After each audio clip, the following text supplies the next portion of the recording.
At dawn on the 6th of September 1965, the war crossed a threshold that neither India nor Pakistan could easily reverse.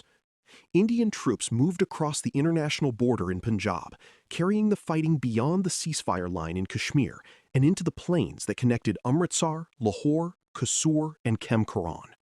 This was the hinge on which the whole Asal Uttar story turned. Until then, the crisis had widened through infiltration, mountain fighting, and Pakistan's offensive toward Akhnor, but it still carried the language of pressure in Kashmir. Once India opened the Punjab front, the war became openly conventional, full-scale, and deeply dangerous. It also brought armored warfare into the center of events, because the plains offered the space where tanks could seek decision. If you would like to move beyond the podcast, you can see my available books at militaryauthor.me. And at trackpads.com, you will find magazines and galleries with hundreds of thousands of photos and videos to explore. India's decision did not arise from a desire to stage an armored spectacle or from a simple impulse to retaliate. It came from the pressure created by Operation Grand Slam, Pakistan's drive toward Akhnor, and the fear that India would be forced to defend only where Pakistan chose to strike. If Pakistan could concentrate on Kashmir while India remained confined there, the initiative would remain with Pakistan. By crossing the international border in Punjab, India tried to change the geometry of the war. The move threatened areas of great political and military importance, especially the approaches to Lahore, and it forced Pakistan to think about more than one front. In operational terms, India was saying that the crisis would not be contained on Pakistan's preferred battlefield. The geography of Punjab made this decision especially significant. Unlike much of Kashmir, this was lower, flatter country, shaped by farms, villages, roads, irrigation channels, and major canals. It looked more favorable to mechanized movement than mountain roads and narrow valleys, but it was not empty tank country. Armored columns had to move along usable routes, cross bridges, avoid soft ground, and coordinate with infantry and artillery in a landscape filled with obstacles. The India-Pakistan border near Lahore and Kasur was also politically different from the ceasefire line in Kashmir. Crossing it meant that the conflict had escaped its original frame.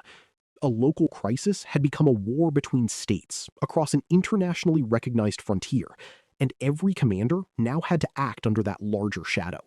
The Indian attack in Punjab involved several axes, each with its own purpose and difficulties. Toward Lahore, Indian infantry and armor pushed from the Amritsar side, aiming to threaten the city's defenses and draw Pakistani forces away from the Akhnor sector. Farther south, Indian troops moved in the direction of Barki and other approaches, where roads and canals shaped every advance. In the Khem Karan sector, Indian formations also crossed into Pakistan toward the Kasur side, a movement that would soon become part of the larger story of Asal Uttar. These attacks were not identical, and they did not all progress at the same pace. Their shared purpose was to impose a wider problem on Pakistan and break the rhythm of Grand Slam. The approach toward Lahore gave the day its immediate drama. Indian troops advanced quickly enough to create alarm, reaching areas near the major defensive water obstacle, often known as the Ichogil Canal or the Bombawali-Ravi-Badian Canal. This canal was not just a line of water on a map. It was a prepared barrier, a defensive spine that could slow armor, break momentum, and force attackers to solve the old combined arms problem of crossing under fire. Tanks could help infantry reach the obstacle, but they could not simply wish away destroyed bridges, defended banks, artillery fire, or the need for engineers. The early Indian advance showed what surprise and bold movement could achieve. It also showed how quickly a fast attack could lose force at a well-sighted obstacle. Pakistan's response was shaped by the shock of seeing the war reach Punjab. Lahore was not just another military objective, it was a major city, a symbol, and a communications center whose defense carried enormous political weight. Pakistani units moved to stabilize the front, air power entered the struggle with greater urgency, and the war took on a broader, harsher character. This is where the listener should resist the temptation to imagine two armies simply lining up tanks against each other. Defending Lahore meant infantry holding ground, artillery finding targets, engineers protecting or destroying crossings, aircraft striking columns and bases, and commanders trying to read a front that had suddenly expanded.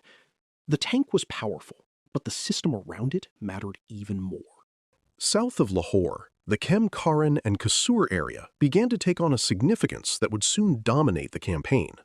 Indian forces made gains in the opening phase, but their advance did not develop smoothly enough to settle the sector. Roads, bridges, artillery fire, local resistance, and uncertainty all slowed the movement. What looked on a broad map like a promising thrust became, on the ground, a sequence of practical problems. Units had to keep contact, bring up support weapons, avoid outrunning supply, and protect their flanks. This mattered because offensive momentum is fragile. Once it slackens, the enemy has time to recover, and in this sector, Pakistan would soon seek to turn recovery into a major counterstroke. The events of the 6th of September therefore revealed both the strength and weakness of Indian operational design.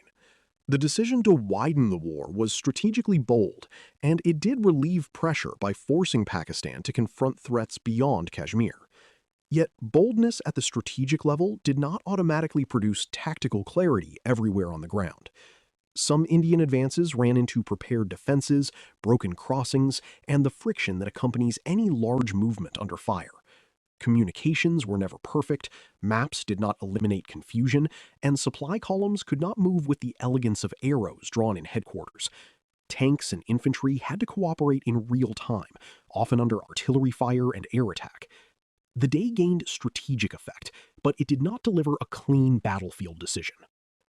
For Pakistan, the 6th of September created a new and urgent problem. Grand Slam had been intended to regain initiative in the north, but India's crossing in Punjab forced Pakistani commanders to look over their shoulders toward Lahore and across the wider front. The war could no longer be managed as a pressure campaign in Kashmir, with a conventional blow at Akhnur. It had become a contest of national fronts, reserves, and political endurance. This transition is important in the history of armored warfare because tank battles often emerge when both sides are trying to repair a larger strategic imbalance. The later Pakistani armored thrust at Khem Karan was not an isolated act of aggression on a quiet battlefield. It was part of the effort to recover initiative after the war had widened. Air power also changed the atmosphere of the fighting. Once the Punjab front opened, both sides had to worry not only about enemy tanks and guns, but also about aircraft striking airfields, columns, bridges, and concentrations. Air attacks did not make ground forces irrelevant, and they did not decide every local engagement, but they added speed and vulnerability to the battlefield. A formation that paused too long could be found. A supply route that seemed secure could become dangerous. A commander planning a tank movement had to think about concealment, dispersal, and timing, not merely road distance. The modern battlefield was becoming layered, with infantry, armor, artillery, engineers, aircraft, and logistics all pulling on the same fragile thread of tempo. The human consequences of that day were severe and should not be hidden behind operational language. Soldiers crossed borders knowing only a small part of the wider plan, while civilians near the frontier faced artillery, air raids, displacement, and fear.